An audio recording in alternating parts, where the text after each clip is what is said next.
Did you know the Yakuza built their entire power structure on haircuts? In post-war Japan, these organizations controlled territory, money, and fear.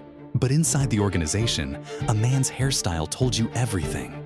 His rank, his allegiance, whether he was in good standing or on the edge of being cut out entirely. No words needed. The barbers who served them weren't just cutting hair. They were reading the room. They knew who had risen and who had fallen before anyone said a word. And they kept every secret they heard in that chair. Here's what makes this strange. These were the most feared men in one of the most appearance-conscious cultures on Earth.